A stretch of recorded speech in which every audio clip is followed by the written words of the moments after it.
Welcome to Electric Evolution with Liz Allan. This podcast is about the journey to a more sustainable future in order for us to be able to do our bit to achieve net zero. I'll be discussing a variety of topics with experts in their field in order to educate and increase our knowledge of clean energy, electric vehicles and the electric vehicle infrastructure. So whether you're an individual wanting to make a difference at home, a small business or a corporate, this podcast is just for you. So on today's podcast, I have somebody that I met at Greenfleet Juice last year, Fraser Crichton, who is the corporate fleet manager at Dundee City Council. And Fraser's been there 21 years. Fraser, it's... I'm so embarrassed. It is so lovely to actually meet you again. We met face to face and then I heard you speak on stage. You were absolutely brilliant and so entertaining. So I know today is going to be brilliant. Oh God. So thank you for joining me. Don't say that. You've put me on a pedestal already. It can only go one way. Up is the way it goes. Okay. So you've been responsible for rolling out EV charging and EVs in Dundee. Give me a little bit of a flavour about. I mean, you've been there 21 years. What's this? How's this look like over that period of time? I mean, it must be massive changes going on. Yeah. God, that sounds like an old man the way you put that there. But yeah. You're not. So. Ultimately, when I started with the council, looking with the fleet, it was all diesel. There was a bit of LPG going on there, but really everything was diesel. And in the fleet, what we've got in the council, local authority, is a lawnmower all the way up to a bin lorry and everything in between. But it was just you bought a diesel vehicle and you changed the oil. It was just the same over and over again, and I obviously enjoy vehicles, etc., and working in workshops and things like that. So it really was the same old for many years until the Nissan Leaf came out. That was the difference in Dundee.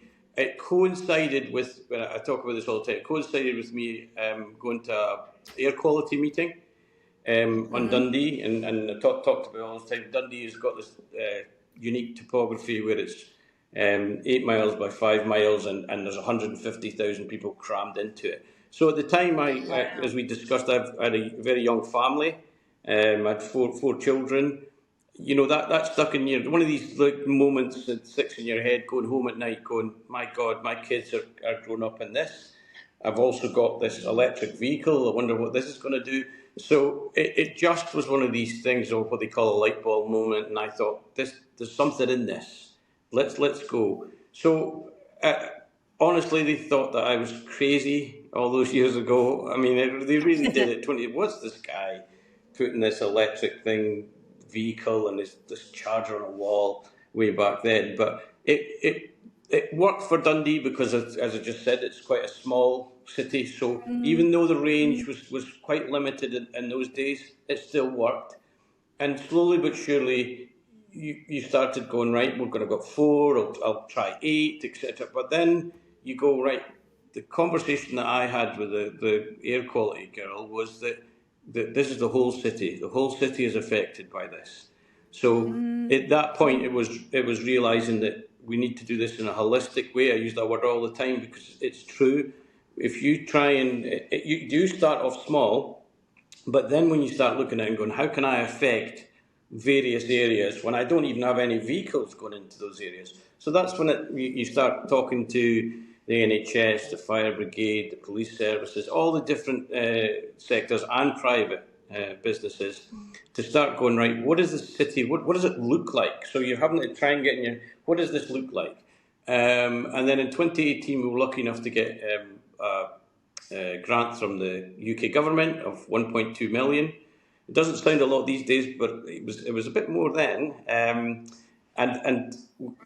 that's when we started looking to building charging hubs, because I'd seen what Oslo doing. Like everything else, what you have to do is there's always somebody has done, and we were lucky enough. And Oslo, Norway, has been fantastic. They've been helpful from the very beginning when they looked at what we were doing. So like everything else, you overthink things. So we looked at this hub and we had this amazing architecture built round about these chargers and all this sort of stuff. And in the end, you went to Oslo and they said, you just put a charger in the ground, really. And that's all you have to get on with. So we then incorporated that with the taxi industry.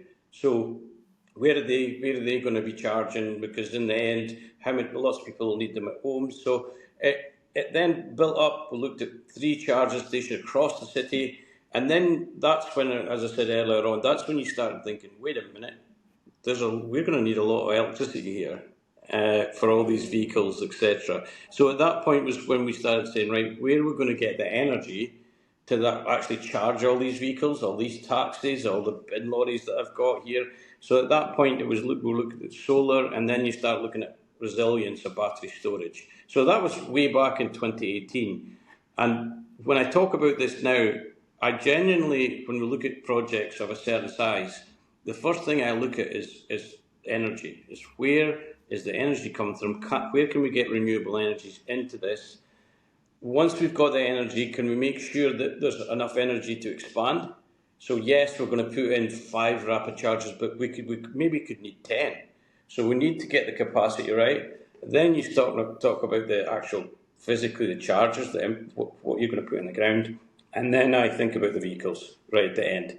Which, going full circle for your question, was I'm actually thinking about the energy and then the vehicles. Way back then, it was always the vehicles because you had a diesel tank and you never really thought about that. So it's kind of flipped itself on its head from where it went. So it's quite unique in that way. I was just going to say that does it is totally flipping it on its head. So that must have been so it would take you a while to kind of suss that bit out, wouldn't it? But at least you're doing it the way that you're, kind of like you say, you're doing the energy side first. But it must have been a little bit hard to kind of manage at first. Well, when you think about it, I'm a fleet manager. At what point do when I was thinking about fuel, I had a tank and I got it filled up.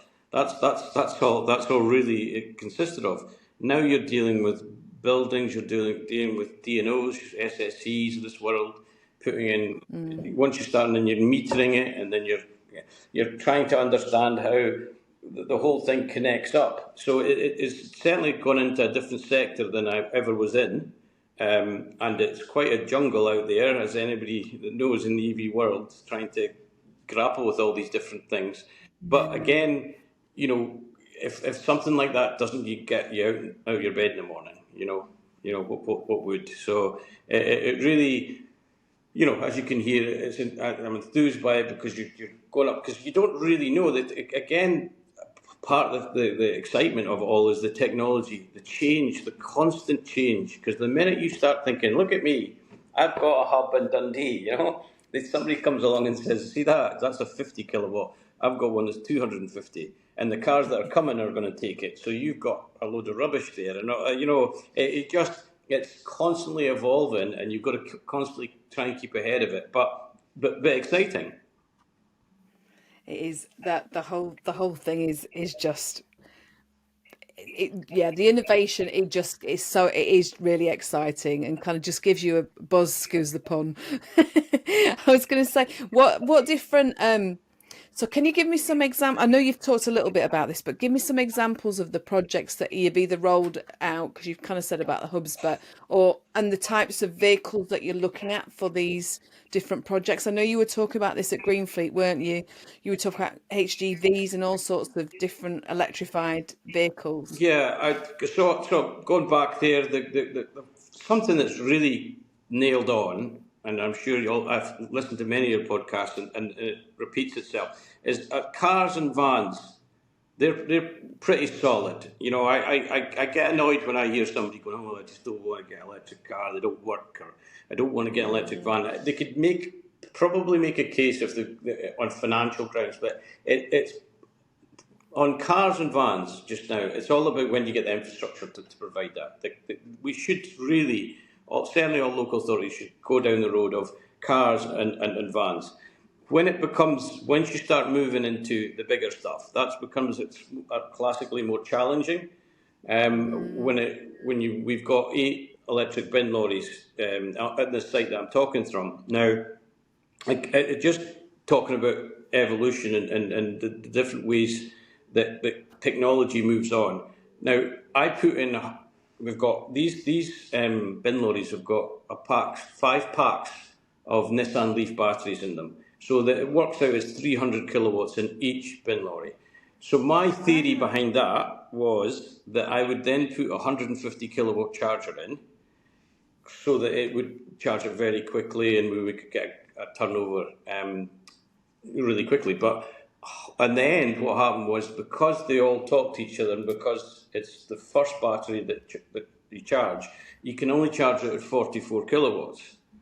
Now, I've now got a 150 charger that can only do 40 kilowatts. And it's, again, a learning curve that you have to understand, not just what big a size of battery you've got in it, but what can it actually take on a basic level. And so I've swapped them out for 25 kilowatts because that's enough for me. I don't need to have that. And then I deployed those rapid chargers at the hubs. So again, different ways, but at the heart of that, once you start getting to this sort of bigger batteries requiring more energy, you require more renewable energy. That's the bottom line of this, because as I point out, I keep going like this. I will be accused of putting the lights out in Dundee every second night or something like that. The way it goes, because all these bin lorries will need all the power. But it progresses on, and the different sectors is really, I've broken it down into public charging, where we see hubs as a really good solution. Roughly about 52% of the population in Dundee live in tenements, so they have no driveways. So how do we provide charging for them? And then after the depot charging that I've just talked about, which is providing charging for fleets, big fleets like the council have got. I've then looked at that as we progress up. I've looked at that and combined that into one, because one of the things that costs a lot of money when you're doing these projects is the upgrade, say, of a substation to provide that energy. So what I've just done is built on one site a public charging hub and enough charging for over 200 vans and cars on one site, two separate projects, but on one site. That then provides solar on top of them all, and that gives me battery storage of roughly about 800 kilowatts.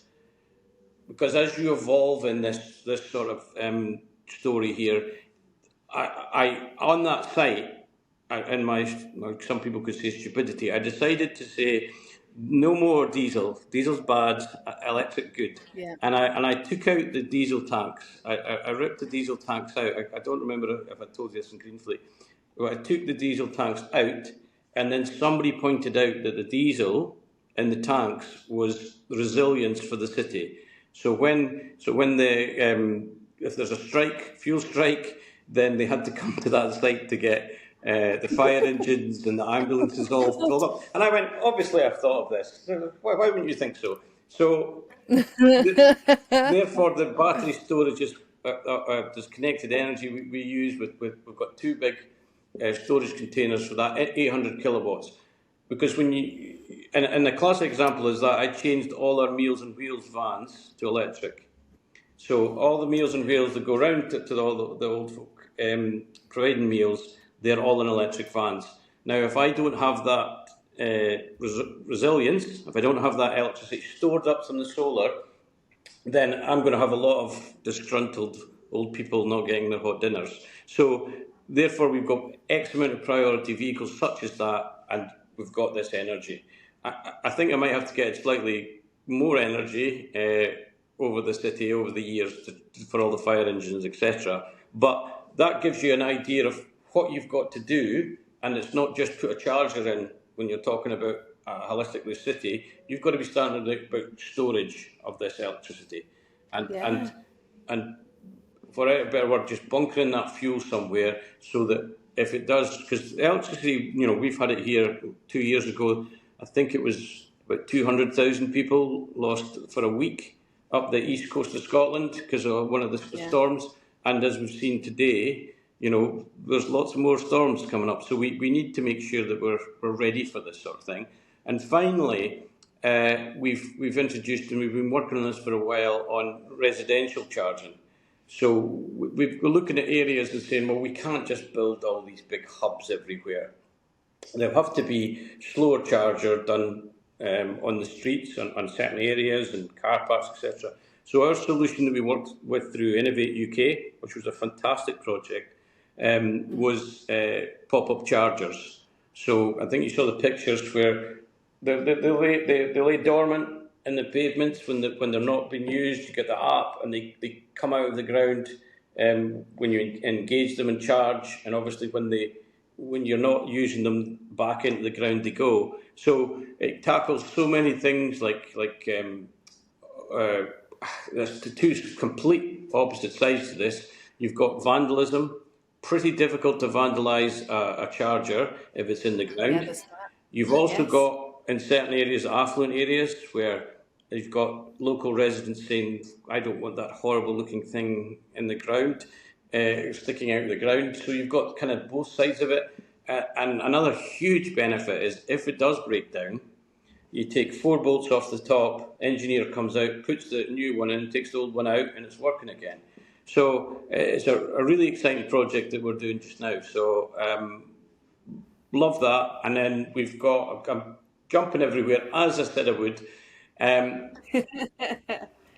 The bigger picture is we've got 3 hubs. We've actually got 4 hubs. I'm lying. We've built 4 now. There is one we built in the area which was an area of traditionally a poorer area of the city where a lot of students have accommodation as well, and we intentionally built that hub there to say this is not all about Tesla drivers as well. So there's a social element to what we were doing here. And then we built the one in the city centre, which was really accommodating all the taxis. And then we built the hub in Brawley Ferry, which is the affluent area. By the time we got to that, we understood that this wasn't just about putting chargers for cars on the ground. This was about movement of transportation of the future. So that is what people call it. We didn't call it at that time because we didn't really know what we were doing. We had an idea of what we were doing. That's a wrong thing to say. But we hadn't named it, shall we say. So everybody calls it a multimodal hub these days. We built it next to the railway station. The charging hub was next to a bus stop, and there's also a walking and cycle way all into the city centre. And it's all about, don't go any further than this. You can use other modes of transport to get into town, and when you come back, your car will be charged. It sounds simplistic, but at the time when you were back then, you having to think through all these things at the time. Then what happened was that we realised that even on some days, and I'm going to tell you, Liz, some days, and I know where you are, up in Dundee, some days even to get out your car to walk to the railway station, your fingers will be blue. And and the rain goes this way, it goes at your face, not down from heaven. And so we realised that people will go into the city centre. So that's when we looked at the next line of defence, which was our multi-storey car parks. So we've got a ring of 4 multi-storey car parks on the outer ring of the city, and ultimately from May, the outer ring of the low emission zone. So then we started putting in charging infrastructure in there, but then again, the same themes come out, looking at, we put solar canopies and solar arrays on these multi-storey car parks, and then we did dynamic loaded charging. So if we get 20 vehicles turning up there, I just don't want to go to the grid. So we know they're going to stay there for 8 hours because they're going to be in the city working. So what will happen is then the charge, instead of giving them out 7 or 22 kilowatts, will be lowered down across that time, trying to keep away from the grid. So did 1, did 2, got overexcited and did the entire roof. Might have told the parking team a couple of months after it, oh, by the way, you can't use the top floor because I've just put solar on it. And obviously that is to give you enough energy just to keep adding the chargers on. And then we got to the latest one, which is a levelling up one, which is in Bell Street, which is again this whole idea of adding bits and pieces to the project. You start off by putting a charger in, but then you start, wait a minute, you could do this and you could do that. So that's 4 times the size of the one that I sold at the top. So I can't remember, some gigabytes. It's a lot of energy, and we're going to have to sell it back to the grid. That's that much. But then we've got 4 floors of chargers on the multi-storey car park. To give you an idea as well of our thinking, it's also accessibility. So that car park was roughly about 500 spaces. What we're away to do is we're away to end up with about 260 spaces. Because what we're doing is putting charging infrastructure, and we're also giving huge space in between those, rather than just trying to ram in cars. And you start thinking about people that, and I'll get back to the fourth hub, but you just start thinking about people that are accessibility issues, and there's huge, and everybody thinks wheelchair, rightly so, that's difficult, but so is your eyesight, your problems with your mobility, all different issues with you may have arthritis, etc. And what you need, so what that does, the lighting is a key thing to this, and space. So people have that ability to have a parking space and open their doors without clanging into everybody and all this sort of stuff. So that driven forward on the bottom floor, you've got cycling. It's all about getting to that hub through cycling, there's washing facilities, there's hire bikes, etc. So it's bringing everything together into the city centre. And then, just because I forgot about it, if you go back to the fourth hub, we built on the fact that we built those 3 hubs. So all this story I'm telling you is all about just thinking and adding bits on and learning as we go. And that was all about, we went to a normal, what you would call a diesel petrol garage. I actually sent out Emma to go there and say, right, what have they got for accessibility? What's the things that they've got so we can kind of adopt them? And it was, the sad truth was that we got a focus group in, and the sad truth was that it's very, as you probably know all this, very little has ever been done for people. And she actually was pretty distressed when she came back. She found out that, like they tend to go on a Tuesday afternoon. They avoided Mondays and Fridays because they got so much of the hassle because they took so long to fill up. And some of the stories were really quite heart-wrenching. So we took that on board and thought, right, okay, how are we going to facilitate? What do we need to do? Asking all these groups. So the fourth hub doesn't have plinths. It's flat to the ground. It has bump stops, so there's a huge area before you get to the chargers. It has retractable cables to allow for that area.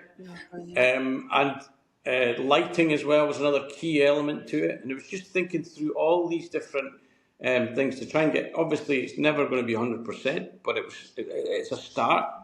And then, as people know me, I'd met, off I go jumping again. I'd been an individual, Philip. He was working for the Army at that time, and he started getting me involved in water and about what is in your water and what you're drinking. You're now going, what the hell is he on about now, right? So. I don't want to think about it. I know what you're going to tell. I think I know what you're going to tell me. Oh. So when he was talking about, he did a presentation and he described how roughly out of the drinking water, your normal drinking water out the tap, you eat about a plastic credit card a week because there's that many plastics in it, right? So that again was in my head. I'm going, I don't fancy that. So working with Philip, who went from the Army to a company called Blue Water, we then started looking at water harvesting. So in the fourth hub, we take the water that falls on top of the solar, we capture that water, it goes into a purification plant there, and when you roll up to get your charge for your vehicle, There are 2 water stations there. You get your bottle, you put it underneath it, and you know that that water's fallen onto that solar canopy and it's gone right through, and it's gone nowhere near the water system. That sort of thing is the joined up thinking that you get to, rather than me starting talking about a charger and a car. It's about, you're going to have clean drinking water every quarter of a mile in Dundee where we build the hubs. Amazing. And that is the exciting part as well when you get into this. There's so much innovation, as I talked about earlier on. So there you go. I'm going to get a breath in a minute. Hey, no, do you know I've been writing little things while you've been talking. I would say what you've just said is such well thought through simplicity. It's not simplicity, but you've thought through every single thing in order to make it simple for the end user, haven't you? I think that this is, I could sit here and go, look at me, I made this all up. It's 12 years, it's 12 years. Yeah. And oh God, this is live, or it's been on a podcast, but we did blow up the first chargers, shall we say. On purpose? No, didn't do it on purpose. Through experience, we've stopped doing that. We've decided we're not going to do that anymore. That's a bad thing to Pretty do. good job, But really. but that's an example of you and don't. We're well past that. That was in the early days. But we as you learn as you go on. But then when you're looking at, as I keep saying this word, and it just hits you every time about this holistic view of transportation. The number I give out is that we built the V&A Museum in the middle of Dundee, the first one outside London, in 2018. And there's 150,000 population in Dundee. In 2019, before COVID, there was 1.1 million people came to visit that museum, came to visit Dundee. Now, if you think 150,000 people, all these people come in, and we've got cruise ships coming in as well. If we don't do something about the transportation, nobody's going anywhere. It's just going to be grid. So now the thought process around there is we've got 2, as I said before, multi-storey car parks, one in the east, one in the west. We had Little Mix in the city centre over the summer in 2019, I think it was.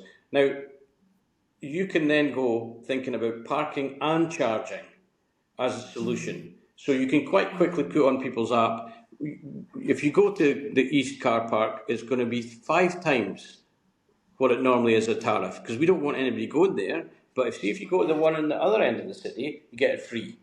And that's all about manipulating the transportation system, for a better word, to make sure that we don't have gridlock. But that's involving charging and parking together. So, and then you think about before COVID, everybody went to the city centres and it was a monthly ticket. You got a monthly ticket because it was cheaper to then go into the car park, etc. Now, everything's kind of changed because people are going in 2-3 days a week, and the rest are working from home.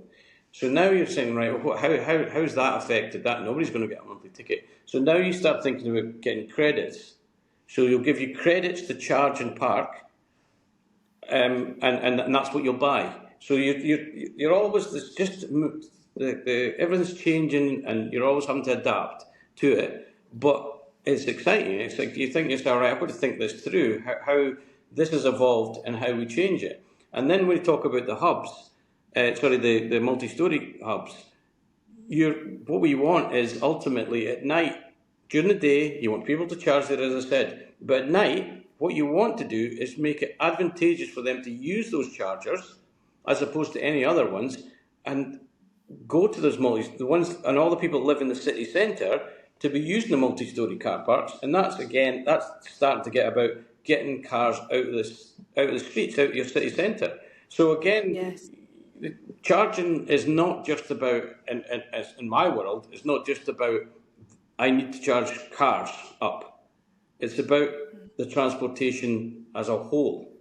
And then I talk about, I could quickly talk about the Ember bus. I don't know if you're aware of the coach electric. So I was approached by two guys, it must be about 4 years ago, who were not really in the coach business, but they were in the tech business. A couple of brilliant guys.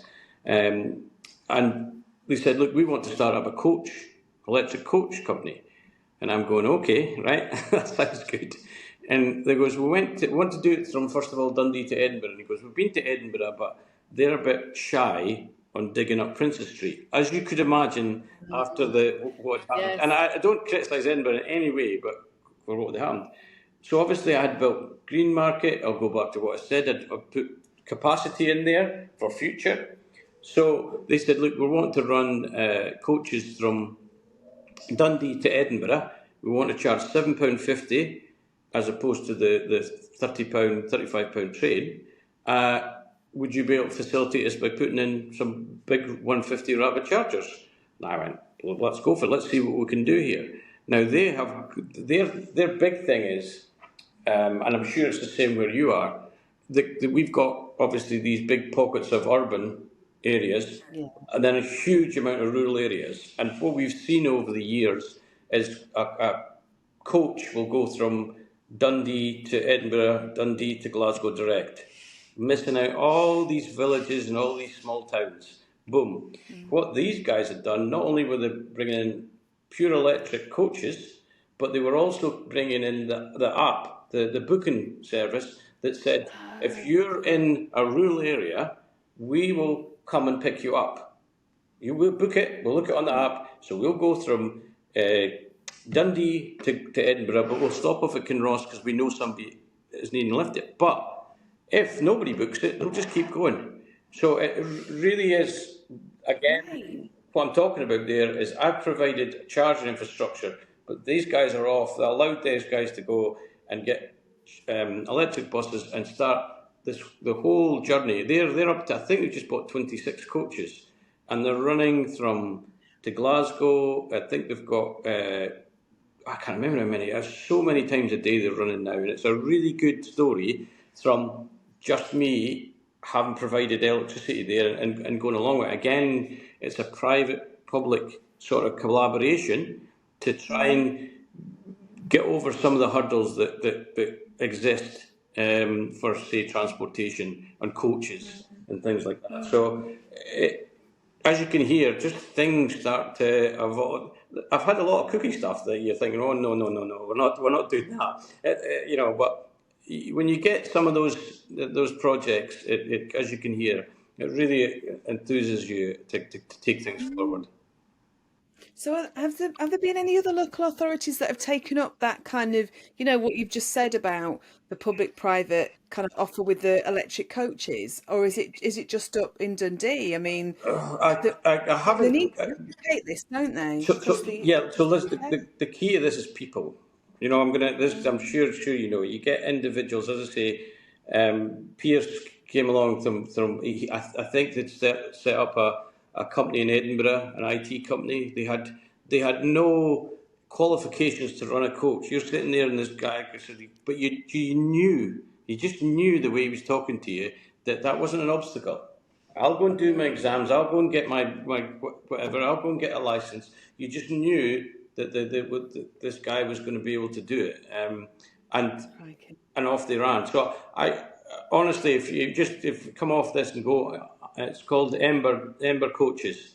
Just go and have a Google and go and those guys are something else, and they certainly are turning over the something new and dynamic in the coach world. Do you know, I've got to say, and I didn't actually mention this at the beginning, so you won Local Authority of the Year last year at the EVs, didn't you? Yep. All the stuff that you're telling me now, that honestly, it's just blown my mind. I've been scribbling stuff away on here. Do you know what I do want, because I've not actually had them on the podcast yet. You were talking about connected energy earlier on, and I'm assuming there probably quite a lot of people. I'm assuming we're talking about the batteries, the company Connected Energy. Yeah. There will probably be quite a few people who don't know about connected energy. There'll probably loads who do, but can you just explain what connected energy does? Yeah, so this goes back to our second hub that I talked about in the city. So that is going back to 2018. So Connected Energy provide second life batteries. So the one we're talking about, Princess Street, I believe, is Renault Zoe. Renault Zoe batteries roughly get to about 90%. So there's all that life in it, and they just put them in a container and they stack them up.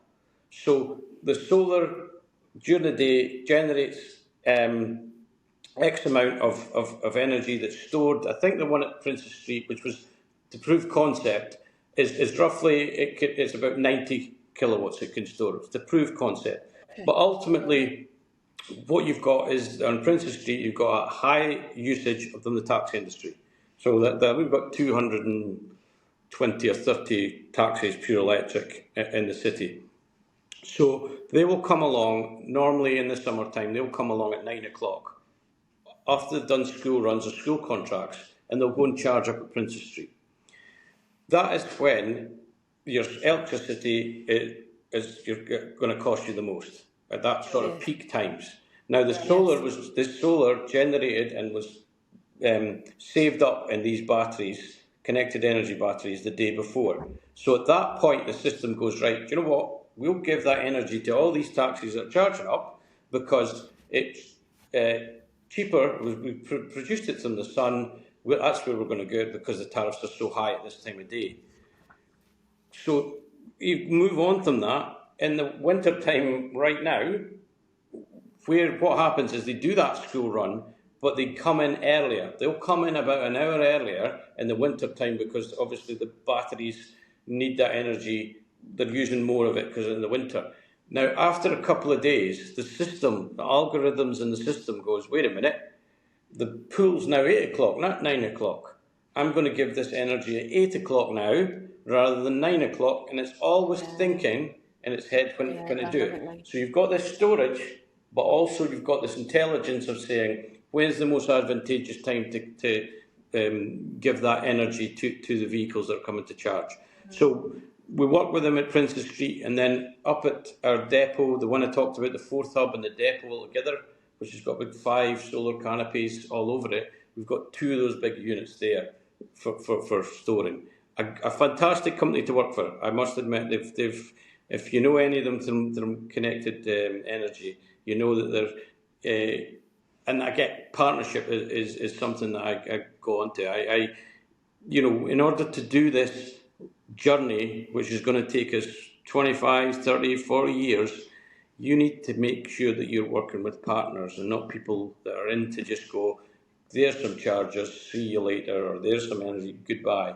So you do make very close partnerships with that talked about it earlier.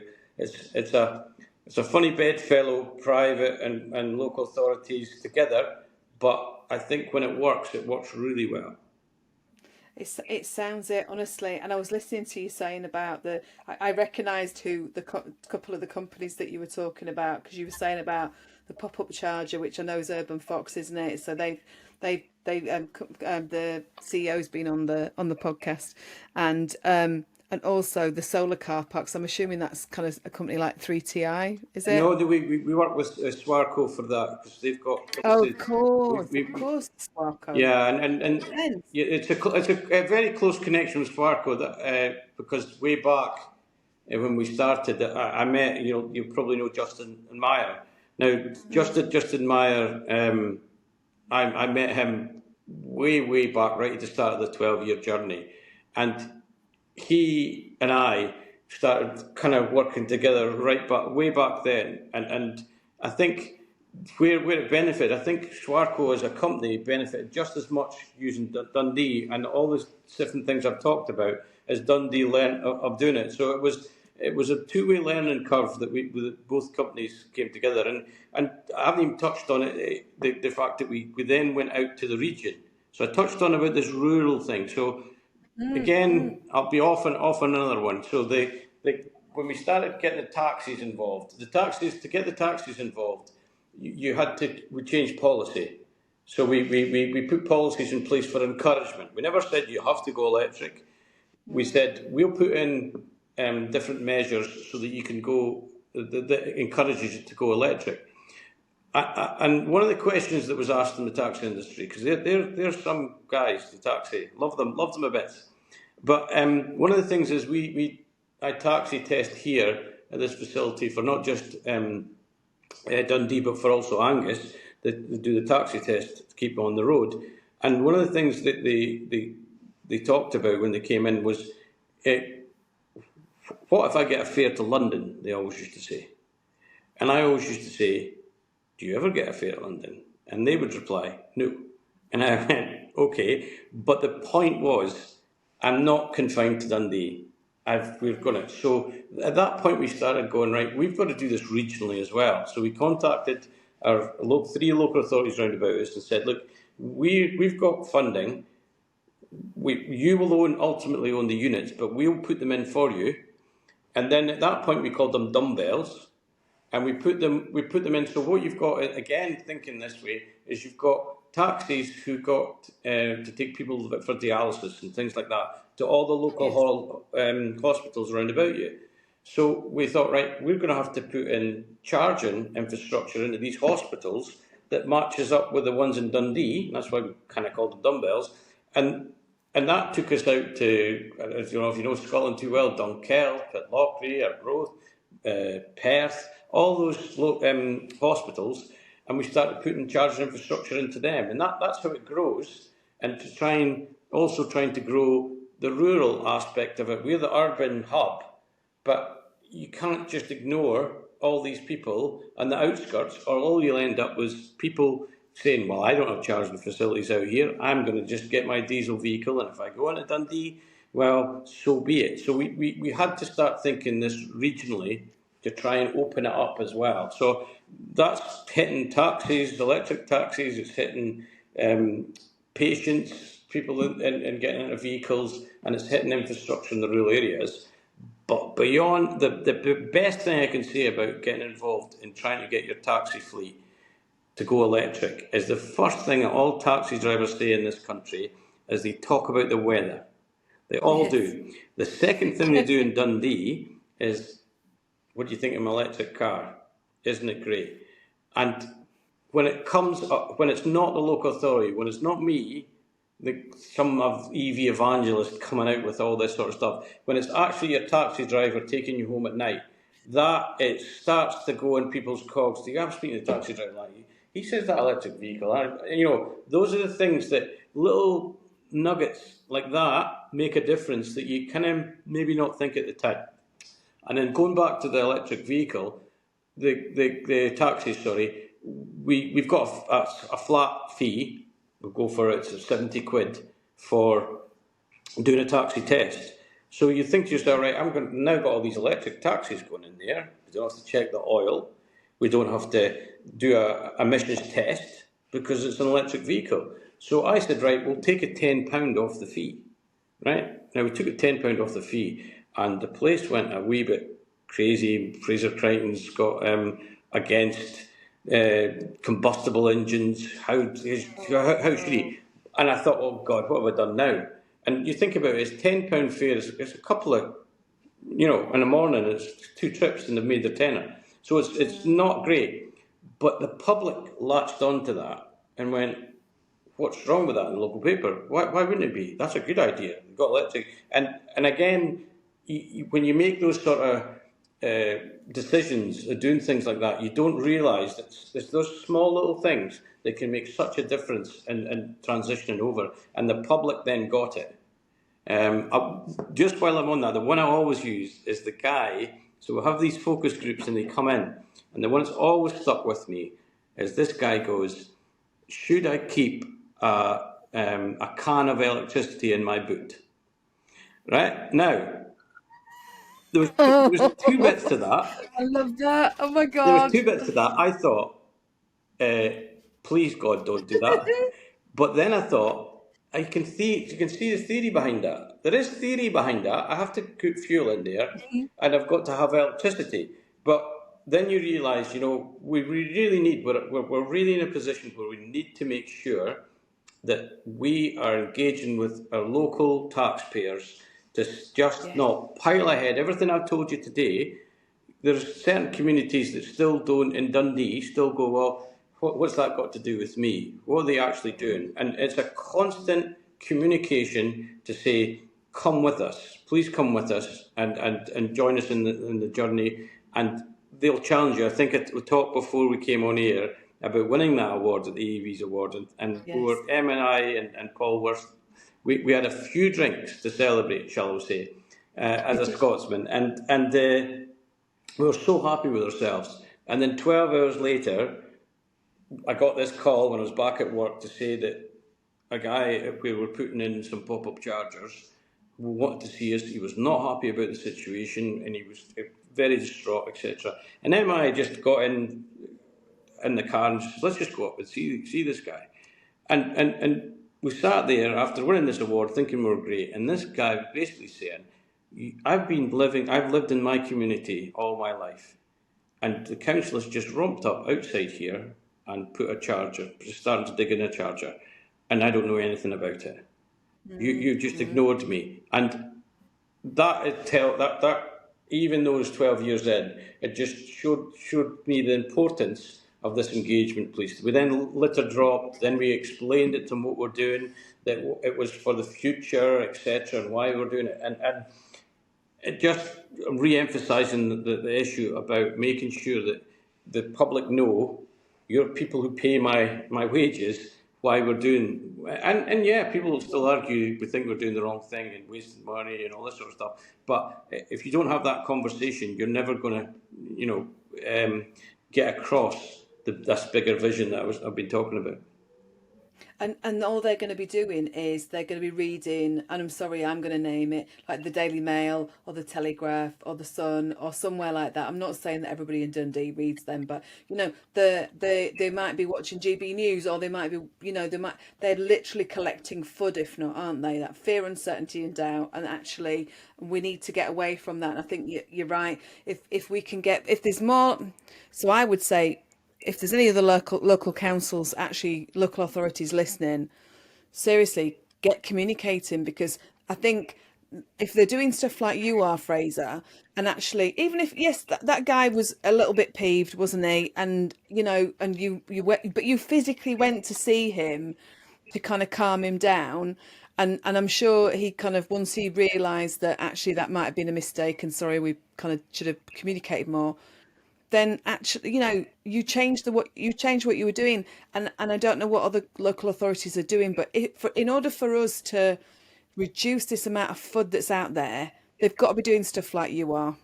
Yeah, Really. well, when you get to a certain level, certainly when you're getting to our level of what we're going to do is expand rapidly across the city on hubs, on street charging, and because ultimately this is, as I keep mentioning, the people have lived here in certain streets all their life, and that pavement and that parking space, etc., is theirs. They genuinely, they've lived. So once anybody comes along and tries to change it, if you just don't tell them you're doing it, you're going to get a backlog. And Dundonians are good at voicing their opinions, I can assure you, if you ever come up here.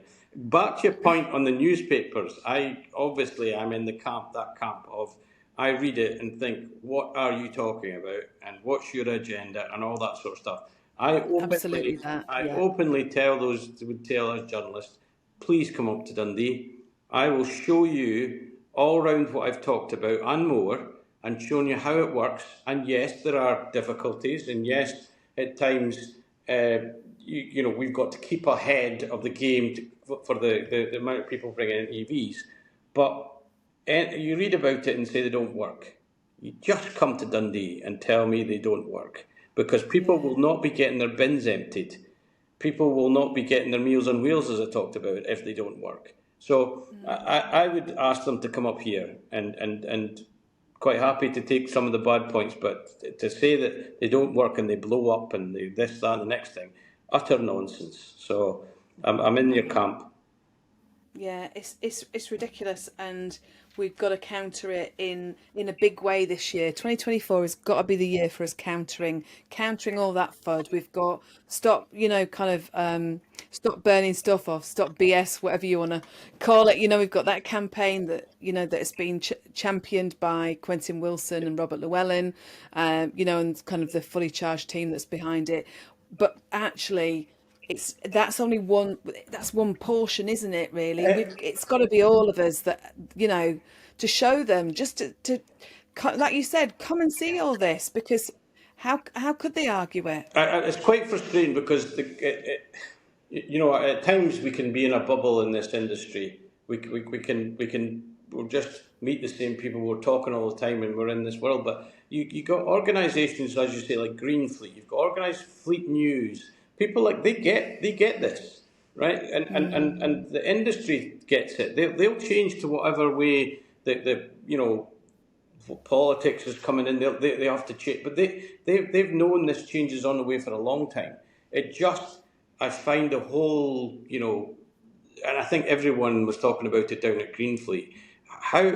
Who is challenging these people that are coming up with these views? And it just disappoints me more than anything else when you hear things coming out of these papers, and I say, well, I just walk out the streets in Dundee and we'll challenge you on all these things. It is. It's got to be, and I keep saying this, and I am provocative, but there's a vested interest there, isn't there, from specific parties, and I'm sure it'll come to light where we'll find out who it is, and it'll probably confirm to everybody the reasons why, the same way as they did with the heat pumps. I don't want to come across as some sort, because I don't like vilify anybody for driving a combustible engine or No, driving. exactly. I don't really have an issue with that. What I have an issue with people is having a go when you've not really tried it. I mean, I've driven an electric vehicle for many, many, many years, you can imagine. And I would, every time, if, for argument's sake, if somebody gives me this gear stick thing and I've got to drive it, I'm like, oh God, what have I got? What have I got this for? And I just, if somebody goes in an electric vehicle, drives it for a year and doesn't enjoy driving it, I'm quite happy to have that debate. But I haven't met many. At all. I mean, it's totally. I've been driving EVs now, our EV since August last year, so it's not long. But actually, God, I've loved it. I mean, I've been driving, since since I was 21. But there you go. That's another story. But so I did pass first time. No, sorry, I passed second time. So there you go. But there was a long gap in between. Anyway, yeah, I see. I'm good off at good at going off on tangents as well.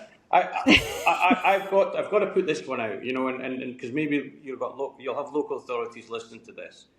I mean, I've been lucky in the local authority that I have, in the people at the top, and I touched on it again at Greenfleet, I think, whereas the leader of the administration, way back in 2018, him and his wife had 2 combustible cars.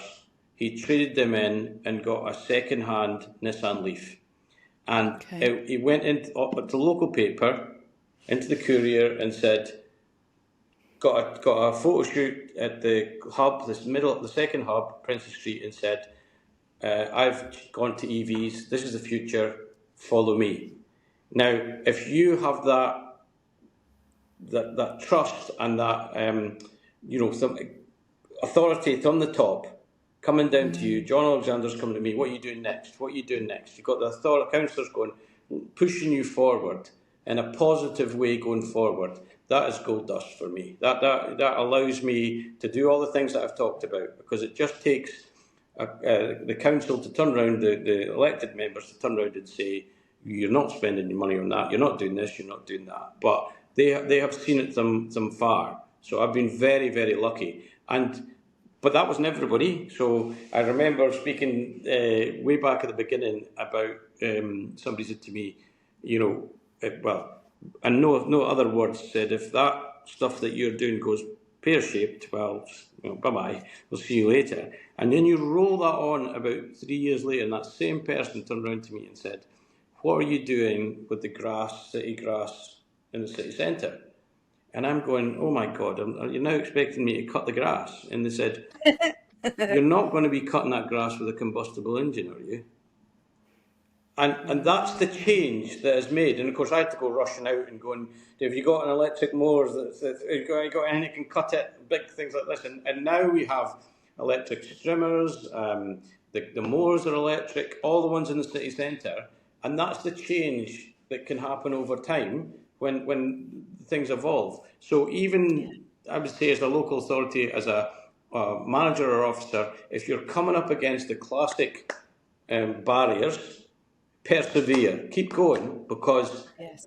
that's an example of how things. The guy changed over a 3-year period. Now he's constantly hassling me to get more EVs in and things like that. So there's a lot of positives you can do. I wouldn't give up. Is probably what my and Good. yeah.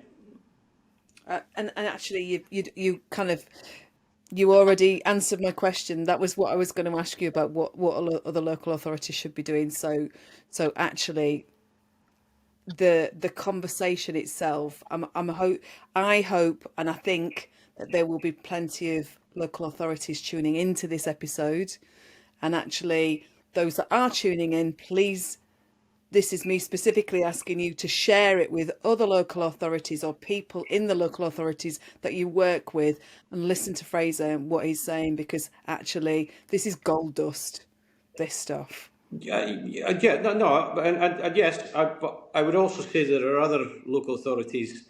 I mean, and Nottingham, great friends with Nottingham, and there's a lot of good stuff going on in London. Coventry's another good example, etc.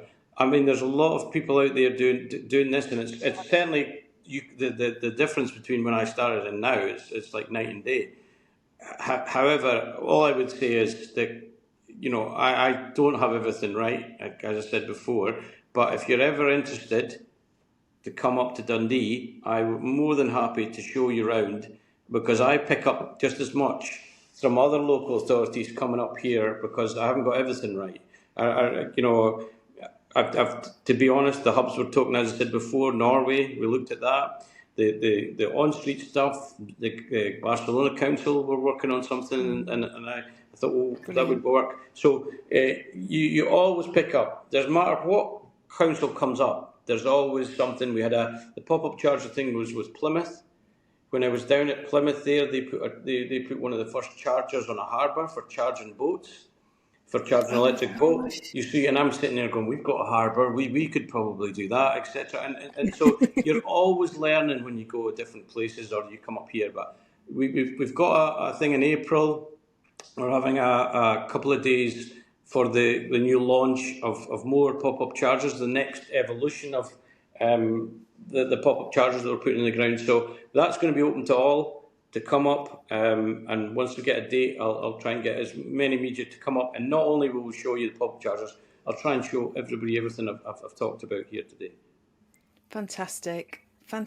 So I'll make sure. So what date is it in April? It's going to. It hasn't been set yet, but we're going to find that out in the next couple of weeks, and I'll get that passed out to you, Liz. It would be appreciated out for that. But as I say, Definitely. It's not.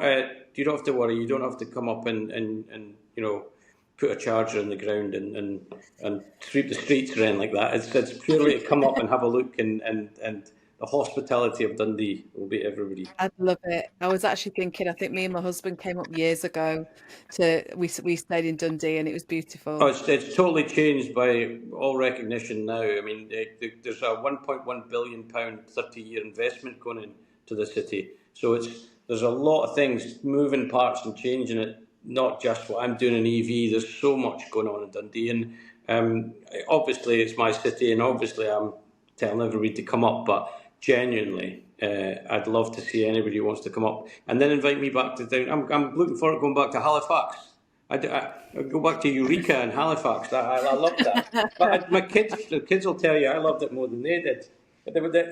Well, I bet you did. It is, but yeah, it's my son loved it. I mean, we don't get to go up there very often, but he's 18 now, so he's kind of outgrown it a little bit. But I was slightly older than that, and you go in there and there's this pretend garage.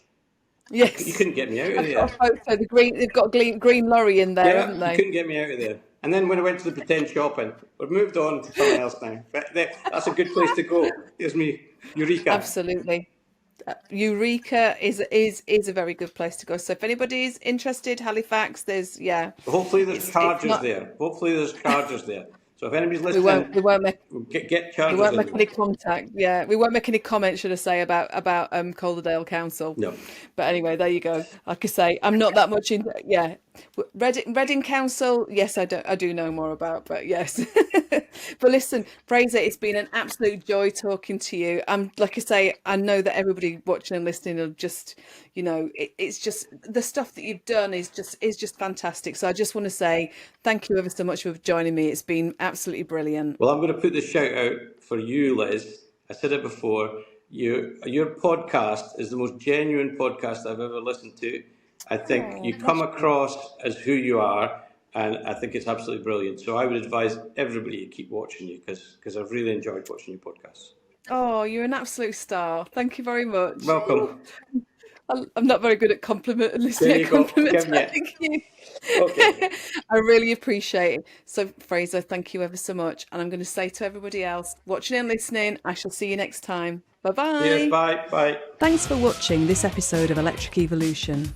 If you enjoyed it, please don't forget to hit the like and subscribe buttons to stay connected with us. And if you're inspired by our journey towards a sustainable future and want to support our mission on a monthly basis, please check out our Patreon page at patreon.com/Electric Evolution Podcast.